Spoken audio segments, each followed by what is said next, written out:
The party was already in full swing when I got there, music blasting and people everywhere, laughing and dancing. My friend Sarah's place was known for these blowouts, but tonight felt different. Maybe because I wasn't really in the mood for partying, considering the rough week at the dental clinic, dealing with patients who thought flossing was a suggestion rather than a necessity. I was nursing my drink, kinda zoning out, when he walked over. "Seems like you're not enjoying the party much," he said, his voice cutting through the noise. I looked up, a bit taken aback. He was older, probably in his early 40s, with that kind of distinguished look that some men seem to grow into. "Just tired," I admitted, forcing a smile. "Rough week at work." He laughed, a hearty sound that made a few heads turn. "Tell me about it. I'm Mark, by the way." "Laura," I said, shaking his hand. It was warm, his grip firm. "So, Laura, what brings you to this madhouse?" he asked, glancing around at the party chaos. "Sarah's a friend from college. And you?" I was curious. He didn't seem like the usual crowd here. "Ah, I've known Sarah's uncle for years. Promised I'd show my face," he explained. We found ourselves a quieter corner and started talking. Turned out, Mark was into finance, something with stocks, which usually would bore me to tears, but the way he talked about it was kind of fascinating. And funny, too. He had this way of making even the driest topics seem interesting. At some point, he mentioned his upcoming birthday, almost as an afterthought. "It's actually this coming Thursday.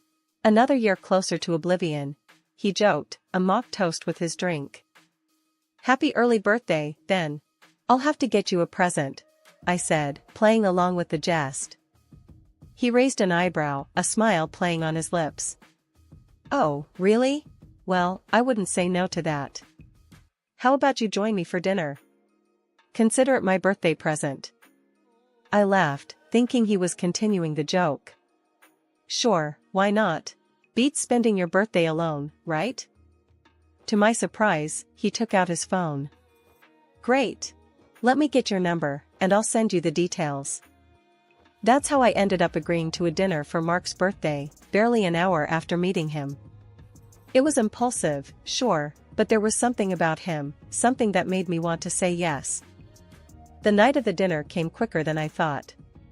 It was at this cozy little restaurant downtown, just the right kind of place for a birthday dinner. Mark was already there, waiting with a smile that made my heart do a weird flip. "Happy birthday," I said, handing him a small, wrapped gift. It was just a book I thought he'd like, nothing fancy.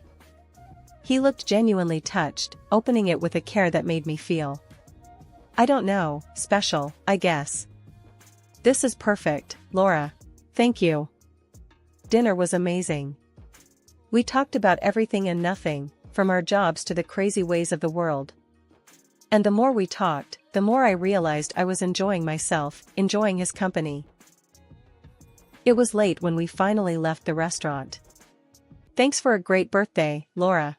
It's been a long time since I've enjoyed one like this," Mark said, his voice sincere.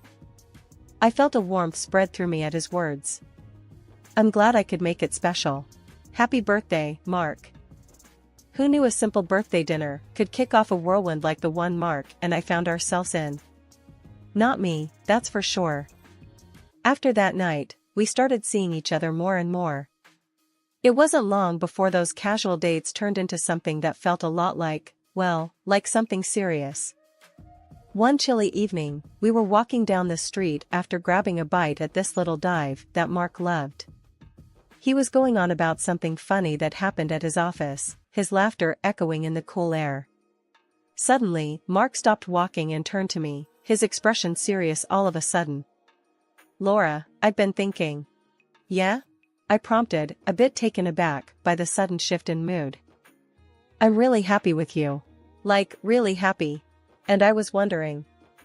What do you think about us moving in together?" He blurted out, his gaze fixed on me. I felt my heart skip a beat. Moving in together? That was a big step. "Mark, I'm happy too, really happy. But don't you think it's a bit soon?" I asked, trying to keep my voice steady. He took my hands in his eyes earnest. Maybe it is, but when something feels this right, why wait? I love you, Laura. And I want us to start building something together. His words sent a wave of warmth through me. Love. He'd said he loved me. And the crazy part? I realized I loved him too. Okay.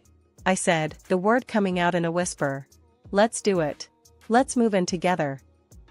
The smile that lit up Mark's face was worth any doubt or fear I might have had.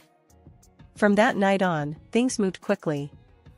We found a cozy apartment not too far from where I worked. Packing up my stuff and moving in with Mark felt like the start of a new chapter. It wasn't all smooth sailing, of course. Combining two lives into one space came with its fair share of bumps. Like the time I discovered Mark's insistence on keeping his ancient, ugly recliner right in the middle of our living room. I replied that in return I would put my neon pink flamingo lamp in the room. It was these little moments, these little compromises, that made us stronger, I think. We were figuring it out together, learning to give and take. Then came the talk of marriage. We were lying in bed one night, just talking about everything and nothing, when Mark suddenly turned to me. Laura, marry me. It wasn't a question, more like a statement. No kneeling, no ring in hand, just him and me, and his words hanging in the air between us. I looked into his eyes, saw the love and the seriousness there, and knew my answer. Yes, Mark. I'll marry you. The wedding was a small affair, just as we wanted. My parents, a few close friends, and of course, Alex, Mark's son. I could tell the kid wasn't thrilled about the situation, but he didn't kick up a fuss. Probably didn't want to upset his dad. Life with Mark was mostly smooth sailing, at least until the day he came to me with a request that threw me for a loop. Hey, Laura, can we talk about something? Mark asked one evening, looking a bit uneasy, which was unusual for him. Sure, what's up? I replied, setting down my book. His tone had already put me on alert. It's about Alex, he began, pacing a little. He's got this dream of starting a music band, and he's pretty serious about it. I nodded, encouraging him to continue. Music was a great outlet for teens, after all. Well, he's short on cash for some equipment and stuff. I was wondering, could we help him out? He needs about $10,000. Mark finished, finally stopping to look at me. I almost choked on my tea. $10,000? That's a lot of money, Mark. I know, but it's for a good cause, right? It's his dream. Mark pressed, his eyes searching mine for some sign of agreement. I sighed, feeling a mix of emotions. On one hand, I wanted to support Mark and his son, but on the other, this was a huge amount of money. Let me think about it, okay? In the end, I agreed. Seeing Mark so hopeful and excited about helping his son was touching. But that was just the beginning. A few months later, Mark came to me again. This time, he seemed more anxious. Laura, I hate to ask, but Alex needs more money for the band.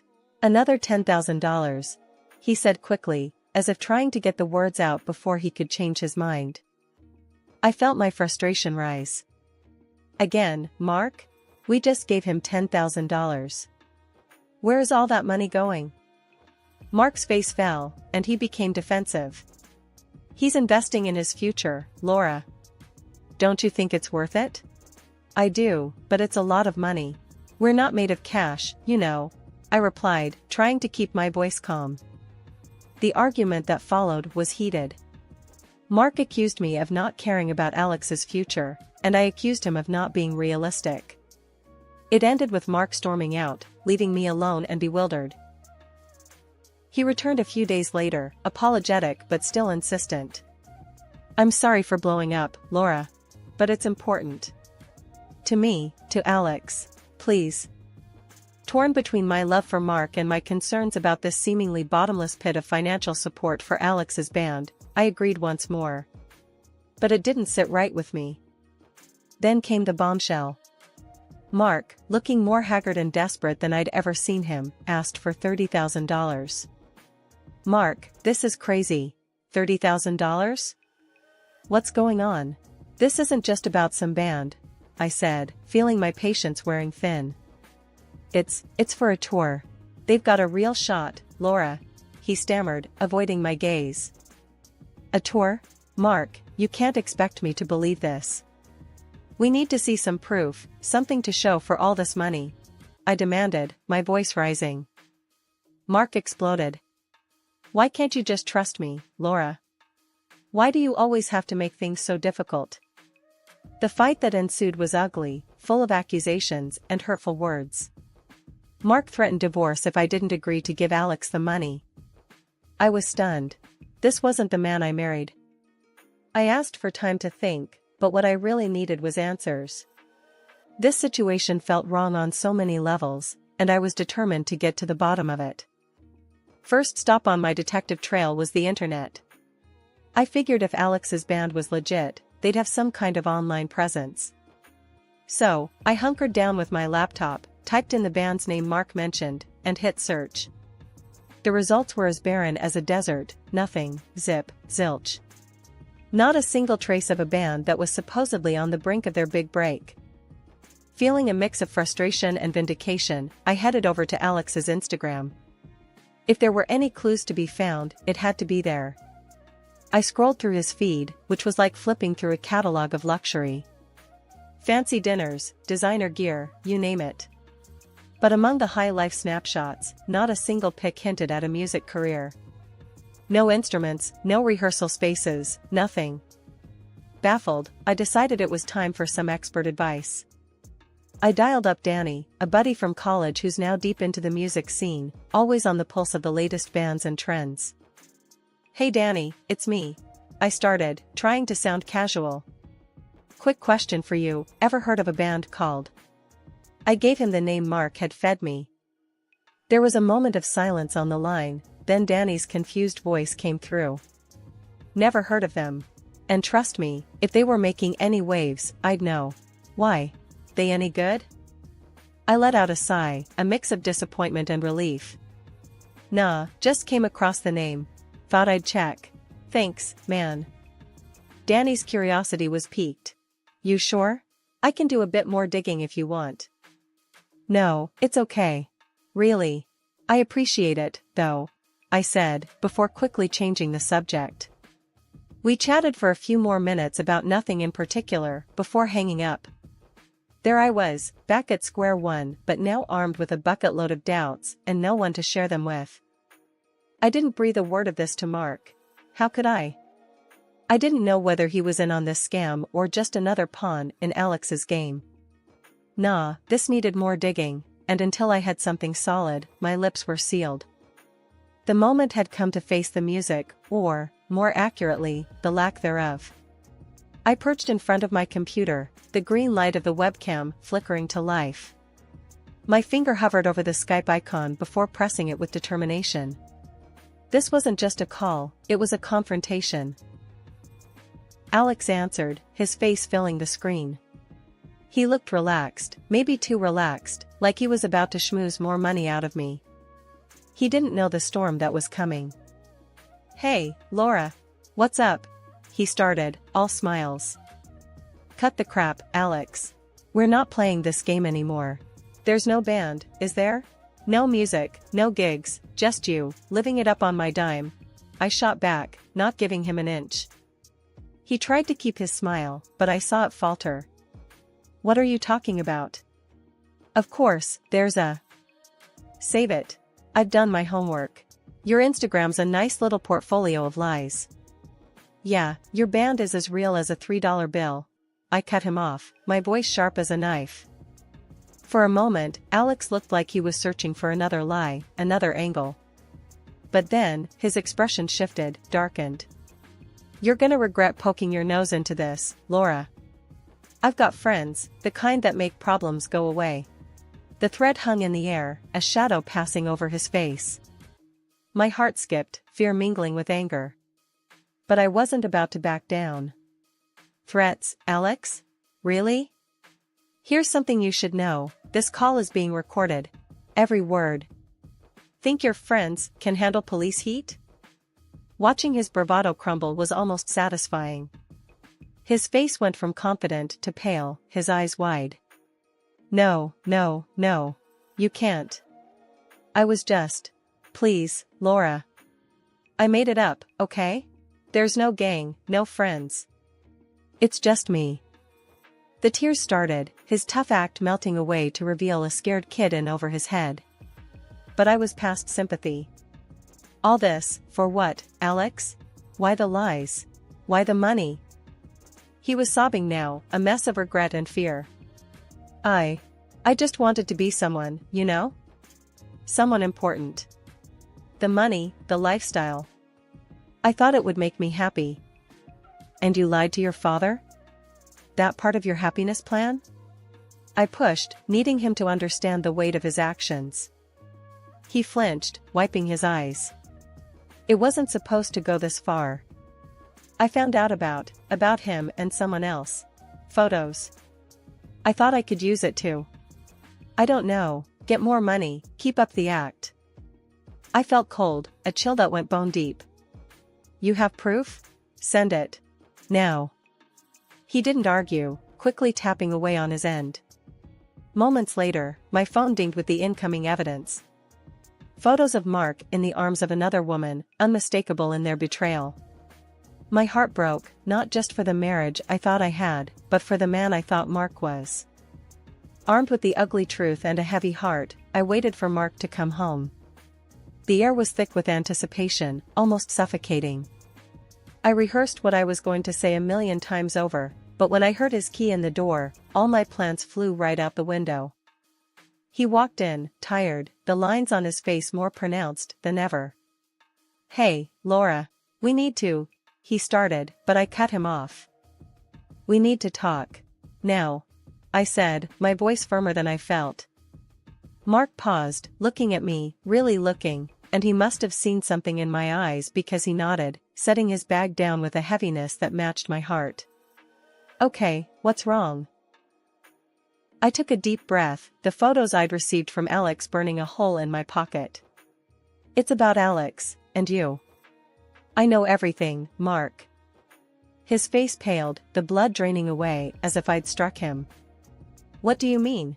Laura, Don't you dare lie to me, not now. I've seen the photos, Mark. The ones Alex has been blackmailing you with. Of you and her. I spat out, the words tasting like bile. For a moment, he just stood there, a statue, then he slumped into a chair, his face in his hands. Laura, I don't know what to say. I'm sorry, I never wanted you to find out this way. Sorry? Is that supposed to make everything alright? You cheated on me, Mark. And then you let your son blackmail you into bleeding us dry. My voice was rising, a crescendo of betrayal and hurt. I know. It was a mistake, a terrible mistake. I was going to end it, I swear. And Alex. I didn't know how to handle it. I was scared of losing everything. He mumbled, his voice muffled by his hands. Losing everything? You've already lost it, Mark. You lost me the moment you decided to step out on our marriage. And for what? A fling? To feel young again? I was pacing now, the anger, the hurt, it was all bubbling up. I want a divorce. After the dust settled from our confrontation, the reality of my next steps began to sink in. Mark had retreated to a hotel, leaving me alone in the apartment we once shared, surrounded by memories that now felt like ghosts. I started packing, each item a reminder of the life I thought we were building together. It was surreal, sorting through our belongings, deciding what was mine and what we had shared. The packing didn't take as long as I thought. My life, it seemed, could be condensed into a few suitcases and boxes. A stark reminder of how quickly things can change, how swiftly the familiar can become past.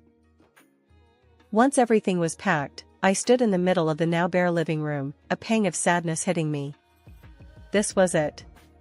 The end of a chapter. I took a deep breath, steeling myself for the next step, and called a taxi. Arriving at the rented place felt like stepping into another world. It was smaller, less personal, but it was a clean slate, a place without the shadows of betrayal.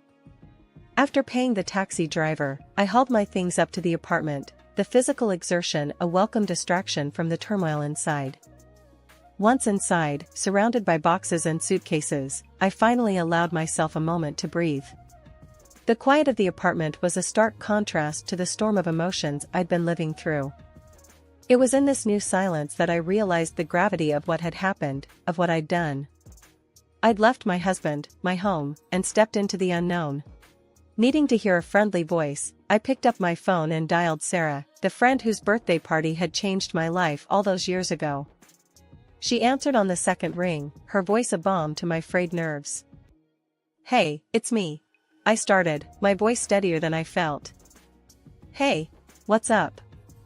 You sound off," she replied, her tone immediately shifting to concern. I took a deep breath, the words tumbling out. "I left Mark. I found out about everything. The affair, the lies, Alex's blackmail. I couldn't stay there, in that apartment, with all those memories." There was a sharp intake of breath on the other end. "Oh my God, Laura, I'm so sorry. Are you okay? Where are you?" "I'm in a rented apartment. Just needed to get away, to start figuring things out on my own," I explained, trying to keep the tremor out of my voice. "Laura, I'm here for you, whatever you need." I can't believe he would do that to you," Sarah said, her voice thick with emotion. "Thanks, Sarah. It means a lot. I just need some time, to process all of this." Hanging up, I felt a small sense of comfort, a reminder that despite everything, I wasn't completely alone. The first few weeks after leaving Mark were a blur of emotions and paperwork. The divorce proceedings were underway, a seemingly endless stream of signatures and legalities that felt both freeing and suffocating. The end of my marriage had sent ripples through my life, changing not just my future but Mark's as well. He's been having a rough time. The story got out, about the affair and the blackmail. It's affected his job, his reputation. It was a sobering thought, one that made me realize the depth of the fallout from our shattered relationship. In the days that followed, I threw myself into work and started exploring new hobbies, anything to rebuild the pieces of myself that had been lost in the turmoil. Slowly, I began to find joy in the little things, a coffee at a new cafe, a book that made me think, a jog in the park that cleared my mind. One afternoon, I decided to visit an art class, something I'd always wanted to try but never had the courage to do. There, covered in paint and laughing at my own lack of skill, I felt a spark of something new. It wasn't just about moving on from Mark, it was about rediscovering who I was without him. Just when I thought I was finding my new normal, my phone rang with a number I hadn't expected to see again, Alex's. "Hey." His voice came through, tentative, a stark contrast to the bravado and deceit that had marked our last exchanges. I hesitated, the old hurt flaring up for a moment, before I pushed it down. "Alex, what's up?" I just wanted to say I'm sorry, for everything. I messed up, big time. I realized I was chasing all the wrong things, for all the wrong reasons," he said, the words rushed, like he'd been rehearsing them. I listened, the silence on my end prompting him to continue. "It's just, I never really got much attention from Dad, And money, we never had enough. I thought if I could just live that life, even for a little while, it'd make things better. But I was wrong," he admitted, his voice laced with something that sounded a lot like regret. "Alex, I forgive you. But you need to understand, going down that path, using people, lying, it's only going to bring you more trouble," I said, my tone more gentle than I would have expected of myself. There was a pause, and then a quiet, "I know. I'm going to change, I promise. No more lies, no more schemes. I'm done with that life." His words held a note of sincerity that I hadn't heard from him before. It was enough to make me believe that maybe, just maybe, he was ready to turn a new leaf. "Good. Stick to that promise, Alex. It's never too late to start making the right choices," I encouraged, a part of me hoping he'd take my words to heart. We ended the call soon after, and I found myself staring at the phone long after the line had gone dead. Alex's apology and the promise of change were unexpected but welcome. It was a small step towards closing a painful chapter for both of us. In the days that followed, I threw myself even more into my work, my art, and my friendships. Each brushstroke on the canvas, each laugh shared with friends, felt like a declaration of my resilience, a testament to my ability to move forward,